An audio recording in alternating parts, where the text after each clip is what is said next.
नमस्कार दोस्तों, स्वागत है आज के एक नए क्लास में। आज आप लोग के लिए लाया हूँ जीके जीएस का मोस्ट इंपोर्टेंट क्वेश्चन, जो कि आपके ग्रुप डी की एग्जाम के लिए बहुत ही इंपोर्टेंट होने वाला है। तो दोस्तों इस वीडियो को पूरा अंत तक जरूर देखिएगा।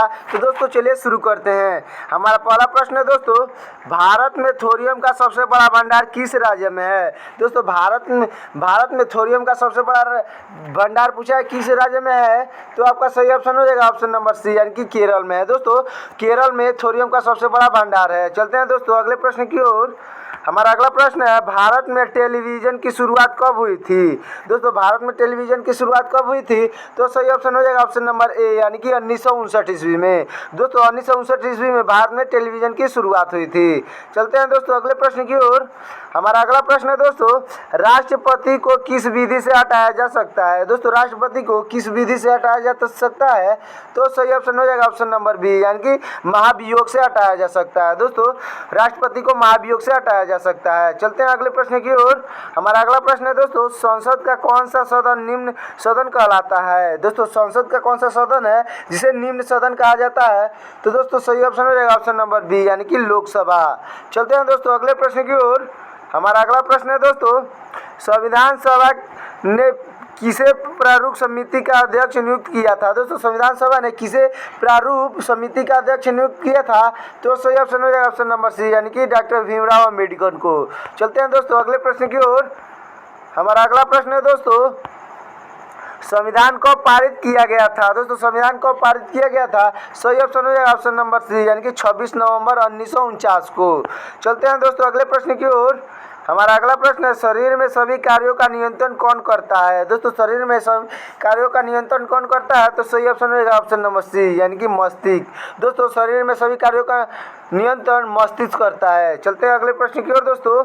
हमारा अगला प्रश्न है, फतेहपुर सीकरी का निर्माण किसने करवाया था? दोस्तों फतेहपुर सीकरी का निर्माण किसने करवाया था? तो सही ऑप्शन हो जाएगा ऑप्शन नंबर डी, यानी कि अकबर ने करवाया था। दोस्तों फतेहपुर सीकरी का निर्माण अकबर ने करवाया था। चलते हैं दोस्तों अगले प्रश्न की ओर। हमारा अगला प्रश्न है दोस्तों, प्लासी की लड़ाई में लॉर्ड क्लाइन ने किसे हराया था? दोस्तों प्लासी की युद्ध में लॉर्ड क्लाइन ने किसे हराया था? दोस्तों सही ऑप्शन हो जाएगा ऑप्शन नंबर बी, यानी कि सिराजी दौला को हराया था। चलते हैं दोस्तों अगले प्रश्न की ओर। हमारा अगला प्रश्न है दोस्तों, नंद वंश का अंतिम शासक कौन था? दोस्तों नंद वंश का अंतिम शासक कौन था? तो आपका सही ऑप्शन हो जाएगा ऑप्शन नंबर बी, यानी कि घनानंद। दोस्तों घनानंद नंद वंश का अंतिम शासक था। चलते हैं दोस्तों अगले प्रश्न की ओर।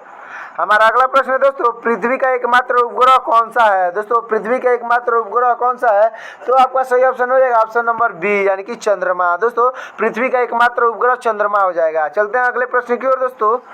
हमारा अगला प्रश्न है, शक संवत किसने शुरू किया था? दोस्तों शक संवत किसने शुरू किया था? दोस्तों सही ऑप्शन हो जाएगा ऑप्शन नंबर सी, यानी कि कनिष्ठ ने।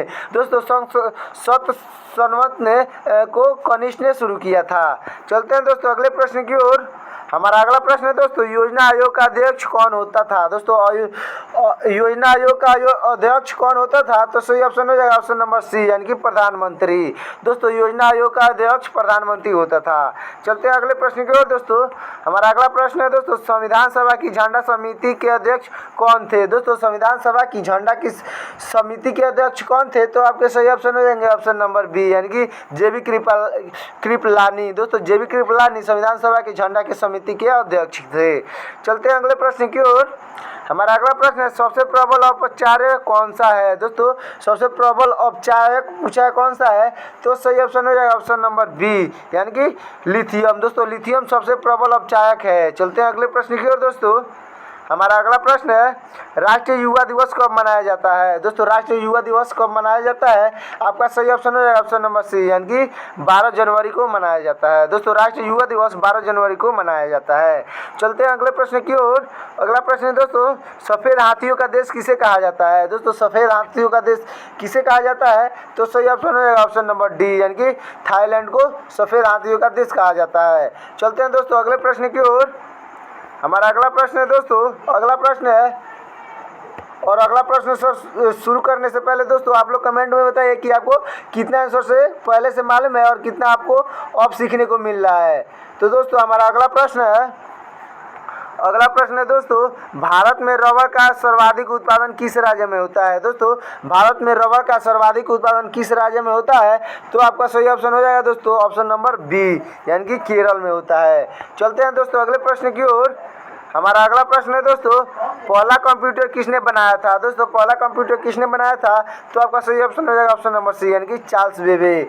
दोस्तों चार्ल्स बेबे पहला कंप्यूटर बनाया था। चलते हैं दोस्तों अगले प्रश्न की ओर। हमारा अगला प्रश्न है दोस्तों, विद्युत बल्ब का फिलामेंट किसका बना होता है? दोस्तों विद्युत बल्ब का फिलामेंट किसका बना होता है? तो सही ऑप्शन हो जाएगा ऑप्शन नंबर बी, यानी कि टंगस्टन से बना होता है। चलते हैं दोस्तों अगले प्रश्न की ओर। हमारा अगला प्रश्न है दोस्तों, मुख्यमंत्री अपना त्याग पत्र किसे देता है? दोस्तों मुख्यमंत्री अपना त्याग पत्र किसे देता है? तो सही ऑप्शन है ऑप्शन नंबर डी, यानी कि राज्यपाल को देता है। दोस्तों मुख्यमंत्री अपना त्याग पत्र राज्यपाल को देता है। चलते हैं अगले प्रश्न की ओर दोस्तों। हमारा अगला प्रश्न है, सबसे बड़ा जीवित पक्षी कौन है? दोस्तों सबसे बड़ा जीवित पक्षी कौन है? तो सही ऑप्शन हो जाएगा ऑप्शन नंबर ए, यानी कि शुतुरमुर्ग। दोस्तों सबसे बड़ा जीवित पक्षी शुतुरमुर्ग है। चलते हैं दोस्तों अगले प्रश्न की ओर। हमारा अगला प्रश्न है, लोकसभा के प्रथम अध्यक्ष कौन थे? दोस्तों लोकसभा के प्रथम अध्यक्ष हो जाएंगे, आपका सही ऑप्शन हो जाएगा ऑप्शन नंबर बी, यानी कि जेबी मालवंकर। दोस्तों जेबी मालवंकर जो हो जाएंगे वो लोकसभा के प्रथम अध्यक्ष थे। चलते हैं दोस्तों अगले प्रश्न की ओर। अगला प्रश्न है, भारत में परमाणु परीक्षण प्राय कहाँ किया जाता है? दोस्तों भारत में परमाणु परीक्षण प्राय कहाँ किया जाता है? तो सही ऑप्शन हो जाएगा ऑप्शन नंबर सी, यानी कि थुम्बा में। दोस्तों थुम्बा में परमाणु परीक्षण भारत में किया जाता है। चलते हैं दोस्तों अगले प्रश्न की ओर। अगला प्रश्न है दोस्तों, भारतीय राष्ट्रीय कैलेंडर का पहला माह कौन सा है? दोस्तों भारतीय राष्ट्रीय कैलेंडर का पहला माह कौन सा है? तो आपका सही ऑप्शन हो जाएगा ऑप्शन नंबर बी, यानी कि चैत, यानी कि हिंदी के महीने का पहला मंथ हो जाएगा दोस्तों चैत। चलते हैं अगले प्रश्न की ओर। अगला प्रश्न है दोस्तों, पृथ्वी के किस भाग का जी का मान अधिकतम होता है? दोस्तों पृथ्वी के किस भाग पर जी का मान अधिकतम होता है? तो दोस्तों सही ऑप्शन हो जाएगा ऑप्शन नंबर बी, यानी कि ध्रुवों पर। दोस्तों ध्रुवों पर जी का मान अधिक होता है। चलते हैं दोस्तों अगले प्रश्न की ओर। हमारा अगला प्रश्न है दोस्तों, विश्व में कौन सा तत्व सर्वाधिक पाया जाता है? दोस्तों ऐसा कौन सा तत्व जो विश्व में सबसे अधिक पाया जाता है? तो सही ऑप्शन हो जाएगा ऑप्शन नंबर बी, यानी कि हाइड्रोजन। दोस्तों हाइड्रोजन सबसे अधिक पाया जाता है। चलते हैं अगले प्रश्न की ओर दोस्तों। अगला प्रश्न है दोस्तों, रामकृष्ण मिशन की स्थापना किसने की थी? दोस्तों रामकृष्ण मिशन की स्थापना किसने की थी? तो दोस्तों आपका सही ऑप्शन हो जाएगा ऑप्शन नंबर बी, यानी कि स्वामी विवेकानंद ने की थी। दोस्तों रामकृष्ण मिशन की स्थापना स्वामी विवेकानंद ने की थी। चलते हैं अगले प्रश्न की ओर। तो दोस्तों हमारा अगला प्रश्न है, पुष्कर मेला कहाँ लगता है? दोस्तों पुष्कर मेला कहाँ लगता है? तो सही ऑप्शन हो जाएगा ऑप्शन नंबर सी, यानी कि पुष्कर, यानी कि राजस्थान में।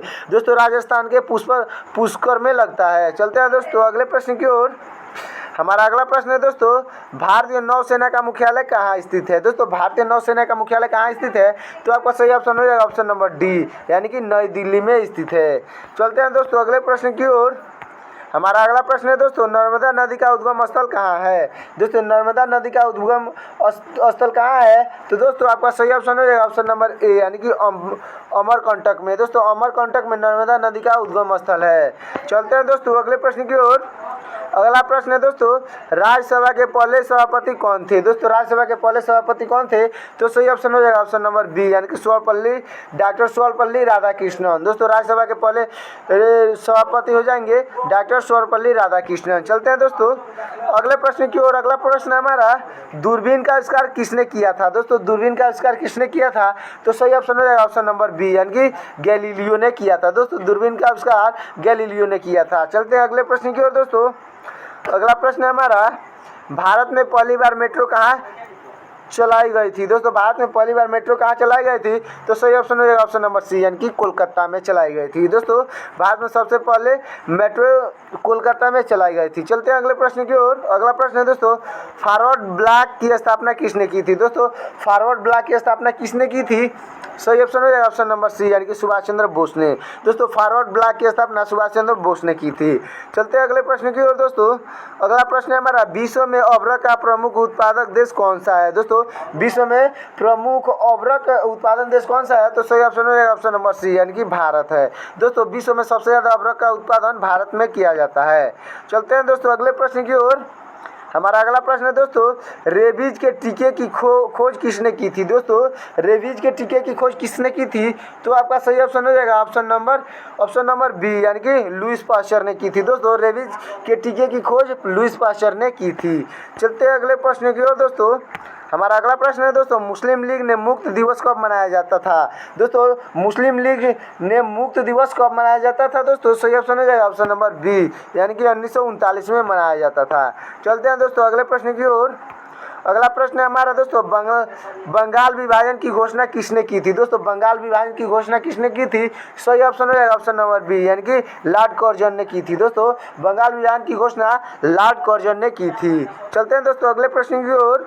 हमारा अगला प्रश्न है दोस्तों, मोबाइल का आविष्कार किसने किया था। दोस्तों मोबाइल का आविष्कार किसने किया था, तो सही ऑप्शन हो जाएगा option number D, option number C, यानी कि मार्टिन कपूर ने। दोस्तों मोबाइल का आविष्कार मार्टिन कपूर ने किया था।